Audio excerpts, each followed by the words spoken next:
আসসালামু আলাইকুম সুপ্রিয় শিক্ষার্থীরা, কেমন আছো? আলহামদুলিল্লাহ, তোমাদের সবার দোয়ায় আমি ভালো আছি। চলে এলাম অর্থনীতি। আজকে যে ক্লাসটা, যে অধ্যায়ের যে টপিকটা নিয়ে আলোচনা করব অর্থনীতির, সেটা হচ্ছে বাজেট। আমরা সবাই বাজেট সম্পর্কে কম বেশি জানি। বাজেটটা কি বলতো? বাজেট যে শুধু দেশের অর্থনীতির ক্ষেত্রেই তৈরি করা হয়, বিষয়টা কিন্তু আসলে তা না। বাজেট হচ্ছে একটা সংসারেও কিন্তু বাজেট থাকে, তাই না? যে এই টাকার ভিতরে এই মাস পার করতে হবে, এত টাকার ভিতরে এক বছর পার করতে হবে, এত টাকা হচ্ছে আমার খরচ, এত টাকা আমার সেভিংস, এগুলোকে হচ্ছে বাজেট বলা হয়। দ্যাট মিনস বাজেট হচ্ছে তোমার কতটুকু আয়, সে অনুযায়ী তুমি কতটুকু ব্যয় করছো, সেই বিষয়গুলোকে সামঞ্জস্য করা হয় বাজেটের মধ্যে দিয়ে। একটা হিসাব করি আমরা যখন কোথাও বেড়াতে যেতে চাই, তখনও কিন্তু আমরা বাজেট করি। বলো তো কিভাবে? আমরা তখন বাজেট করি এইভাবে যে কোথাও যেতে হলে সেখানে যাওয়া আসা খরচ, খাওয়া খরচ সব কিছু মিলায়।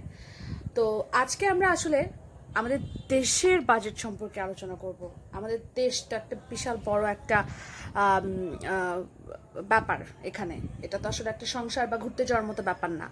তো একটা দেশের মধ্যে দেশকে চালনা করতে হলে সেখানে কিভাবে বাজেট মেনটেন করা হয়, কী কী ধরনের বাজেট আছে, বাজেটের ক্লাসিফিকেশন কি, অ্যান্ড বাজেট হচ্ছে আমাদের অর্থনীতির ভাষায় বাজেটটা কী জিনিস, আজকে আমরা সেটা নিয়ে আলোচনা করব। তাহলে এসো শুরু করা যাক। বাজেট বলতে আয় এবং ব্যয়ের সুবিন্যস্ত হিসাবকে বোঝায়। ব্যক্তি তার বিভিন্ন উৎস থেকে যে আয় পায় তা কিভাবে ব্যয় করে তা যদি সুশৃঙ্খলভাবে সাজানো হয়, তা হবে ব্যক্তিগত বাজেট। একইভাবে সরকারের কোনো নির্দিষ্ট আর্থিক বছরে বিভিন্ন উৎস থেকে কতটুকু আয় প্রাপ্তি আশা করে বা বিভিন্ন খাতে কি পরিমাণ ব্যয় করতে চায় তা সুবিন্যস্ত হিসাবকে বলে সরকারি বাজেট। তাহলে বাজেট বলতে আয় ব্যয়ের হিসাবকে বোঝায়। শুরুতেই বলেছি, ব্যক্তিগত বাজেট হচ্ছে যতটুকু আয় সেখান থেকে কতটুকু ব্যয়। আর সরকারেরটা হচ্ছে সরকারের তার অর্থ বছরে বিভিন্ন খাতে কি কি আকারে ব্যয় করছে, সেটা হচ্ছে সরকারি বাজেট। তাহলে প্রথমে পড়লাম বাজেট কাকে বলে, তারপরে পড়লাম ব্যক্তিগত বাজেট কি, আর নেক্সট পড়লাম হচ্ছে সরকারি বাজেট কাকে বলে। বাংলাদেশের আর্থিক বছর হলো জুলাই থেকে জুন। ইট মিনস জুলাই থেকে জুন হচ্ছে বাংলাদেশের আর্থিক বছর। জুলাই জুন আমরা যেমন সেশন কাউন্ট করি হচ্ছে জানুয়ারি টু, কি বলতো, আমরা সেশন কাউন্ট করি হচ্ছে জানুয়ারি টু ডিসেম্বর, বাট বাজেটের ক্ষেত্রে সেটা হচ্ছে জুলাই টু জুন। বাজেট হলো সরকারি অর্থব্যবস্থার মূল চালিকা শক্তি। বাজেটে যেমন সরকারের রাজনৈতিক দর্শনের প্রতিফলন ঘটে, তেমনি দেশের অর্থনৈতিক চিত্র ফুটে ওঠে। বাজেট যে কেবল সরকারি সম্ভাব্য আয় ব্যয়ের হিসাবই থাকে না, বরং আয় ব্যয়ের সুনির্দিষ্ট পরিকল্পনাও এর মধ্যে থাকে। তাহলে বাজেট হলো আমার মূলত চালিকা শক্তি। আর বাজেটের মধ্যে শুধু আয় ব্যয়ের হিসাব থাকে না, এখানে একটা পরিকল্পনা থাকে, প্ল্যানিং থাকে এর ভিতরে। Point to be noted, planning থাকে বাজেটের ভিতর। আয়ের চেয়ে ব্যয় বেশি হলে কিভাবে ঘাটতি পূরণ করতে হবে, ব্যয়ের চেয়ে আয় বেশি হলে সে উদ্ধৃত অর্থ দিয়ে কি করা হবে, ইত্যাদি ইত্যাদি বাজেটে লিপিবদ্ধ থাকে। দ্যাট মিনস যে তোমাকে এখানে আয় বেশি হলেও সেটার একটা তোমাকে একটা পরিকল্পনা দিতে হবে, ব্যয় বেশি করলে সেটারও তোমাকে পূর্ব থেকে একটা প্ল্যানিং দিতে হবে যে তুমি কিভাবে তোমার ঘাটতি পূরণ করবা। মানে বলে না যে কোনো ধরনের বিপদের জন্য পূর্ব প্রস্তুতি রাখতে হবে। বাংলাদেশের বাজেট প্রণয়ন জাতীয় সংসদে অনুমোদন নিতে হয়। ইট মিনস তোমার দেশের জন্য যে বাজেট প্রণয়ন করা হয় সেটার জন্য অনুমোদন কে দেয়? জাতীয় সংসদ। জাতীয় সংসদ কি? আমাদের পার্লামেন্ট। আমাদের এই পার্লামেন্টে কি হয়? আমাদের দেশের সকল ধরনের নিয়ম কানুন আইন এগুলো এখানে পাশ হয় এবং পরিকল্পনা তৈরি করা হয় এখানে। তো রাষ্ট্রপতি কি করে? তার সম্মতি দিয়ে সরকারের নির্ধারিত আয় ব্যয় এবং তার পদ্ধতি কার্যকর হয়। তাহলে কার সম্মতি নেওয়া হয় এখান থেকে বলো তো? হ্যাঁ, ঠিকই বলেছ, রাষ্ট্রপতির সম্মতি নেওয়া হয়। বাজেটের প্রকারভেদ। সরকারের আয় ব্যয়ের প্রকৃতি অনুযায়ী বাজেটকে দুই ভাগে ভাগ করা যায়। কি কি বলতো? একটা হচ্ছে চলতি বাজেট আর একটা হচ্ছে মূলধন বাজেট। আমরা আজকে শুরুতে যে বাজেটটা সম্পর্কে পড়ব সেটা হচ্ছে চলতি বাজেট। চলতি মানে হচ্ছে কারেন্ট, মানে যেটা চলমান চলমান বাজেটের কথা বলা হচ্ছে। যে বাজেটে সরকারের চলতি আয় এবং চলতি ব্যয়ের হিসাব দেখানো হয় তাকে চলতি বাজেট বলে। তাহলে চলতি বাজেট কাকে বলে জেনেছো নিশ্চয়। চলতি আয় সংগৃহীত হয় কর রাজস্ব এবং কর বহির্ভূত রাজস্ব থেকে। কিরকম বলতো? চলতি আয় আসে হচ্ছে কর রাজস্ব থেকে, আবার করের বাহিরে যেসব রাজস্ব আছে সেখান থেকেও। কর রাজস্বগুলো কি দেখো তো? মূল্য সংযোজন কর মানে ভ্যাট, আয় কর, সম্পত্তি কর, ভূমি রাজস্ব, ইট মিনস ইনকাম ট্যাক্স আছে এখানে। এগুলো সবই হচ্ছে কর রাজস্ব। আর কর বহির্ভূত রাজস্বের মধ্যে কি আছে বলতো?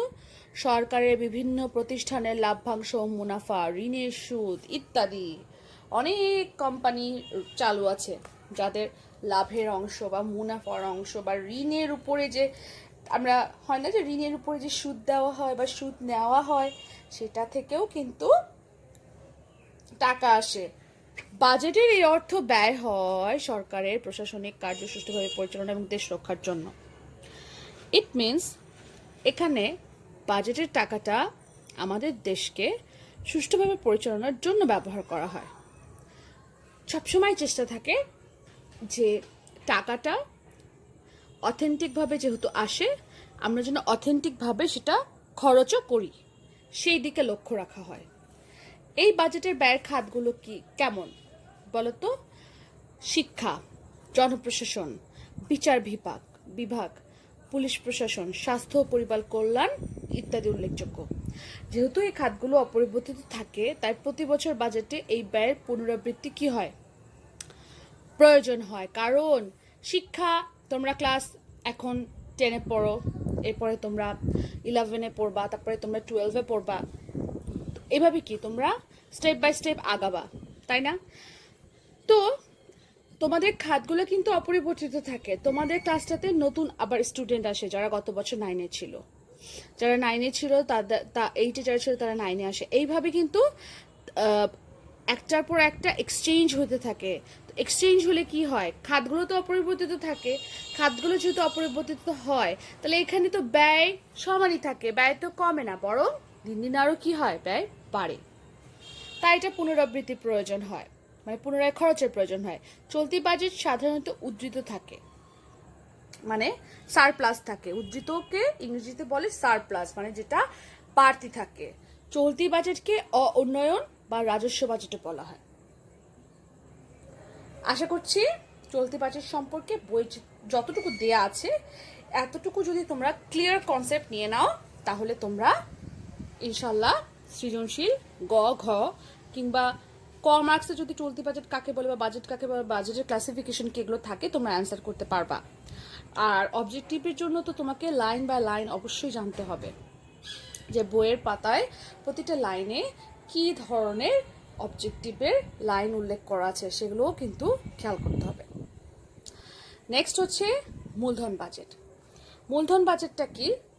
সরকারের মূলধন আয় ও ব্যয়ের হিসাব যে বাজেটে দেখানো হয় তাকে মূলধন বা উন্নয়ন বাজেট বলে। মানে সরকারের যে আয় ব্যয়ের হিসাব থাকে সেটার হিসাব একটা বাজেটে দেখানো হয়। এই বাজেটটাকে বলে ক্যাপিটাল বাজেট, মানে উন্নয়ন বাজেট।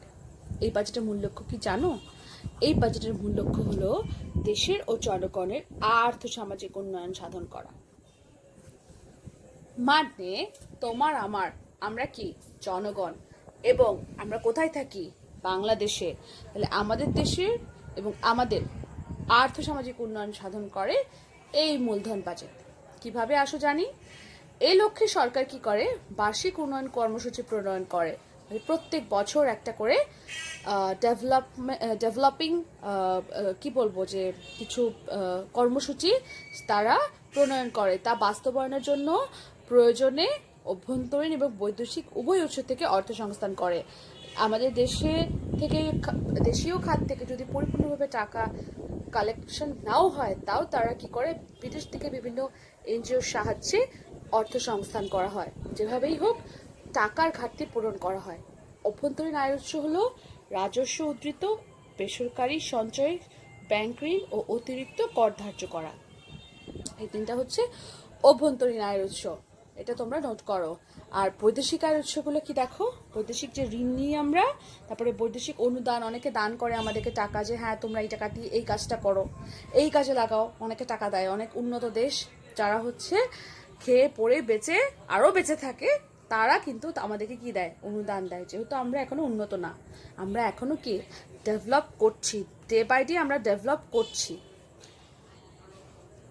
বার্ষিক উন্নয়ন কর্মসূচির আওতায় কি কি আছে দেখো, কৃষি, শিল্প, বিদ্যুৎ ও জ্বালানি, মহিলা ও যুব উন্নয়ন, পরিবহন ও যোগাযোগ, পল্লী উন্নয়নের বৃহৎ ইত্যাদি খাতে সরকার কি করে থাকে, ব্যয় করে থাকে। তাহলে এই বাজেটের মূল লক্ষ্য হলো দেশের অর্থনৈতিক উন্নয়ন ও প্রবৃদ্ধি অর্জন। মানে তোমার বার্ষিক উন্নয়ন কর্মসূচির মধ্যে কৃষি আছে। এই যে প্রতি বছর, এই বছর এত লক্ষ মেট্রিক টন ধান, এতগুলা গম, এতগুলা, মানে এক কথায় যে বছরকে বছর কৃষি খাত, শিল্প খাত, বিদ্যুতের খাত, জ্বালানির খাত, মহিলা এবং যুব সমাজের যে উন্নয়ন সেই খাত, তারপর পরিবহন, যোগাযোগ, পল্লী উন্নয়ন, গৃহায়ন, এইসব খাতে সরকারকে প্রচুর অর্থ ব্যয় করতে হয়। বিকজ তোমরা জানো জনসংখ্যা দিন দিন কমছে না বাড়ছে, বলো তো? ঠিকই বলেছ, জনসংখ্যা দিন দিন বাড়ছে। জনসংখ্যা যেহেতু বাড়ছে, সো ডেফিনেটলি ইন ইন আমার এক্সপেন্স, খরচ, ব্যয়ও বাড়ছে। আর যেহেতু ব্যয় বাড়ছে, তাহলে আমাকে ইনকামটাও কি করতে হবে, আরও বেশি করতে হবে। সো এই বাজেটের একটাই এইম থাকে, সেটা হলো দেশের অর্থনৈতিক উন্নয়ন আর প্রবৃদ্ধি অর্জন করা। এই বাজেট দিয়ে আমরা একটা দেশের প্রতি বছর কি পরিমাণ খরচের মাধ্যমে আমরা আমাদের চাহিদাগুলো পূরণ করতে পারবো। এবং বলে না একটা কথা আছে, বাদ যাবে না একটি শিশু, ঠিক সেভাবে দেশের প্রত্যেকটা জনগণ যেন এই বাজেটের অর্থ থেকে সুবিধা বঞ্চিত না হয়, সেটাও লক্ষ্য রাখা হয়।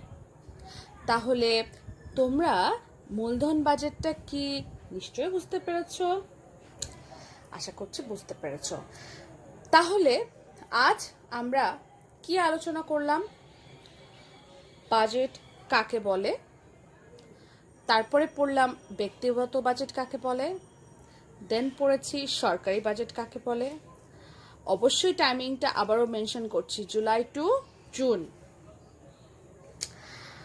আর বাজেটের পদ্ধতি মানে প্রকারভেদ জানলাম, চলতি বাজেটের সম্পর্কে ধারণা পেলাম এবং পাশাপাশি মূলধন বাজেট সম্পর্কে ধারণা পেলাম।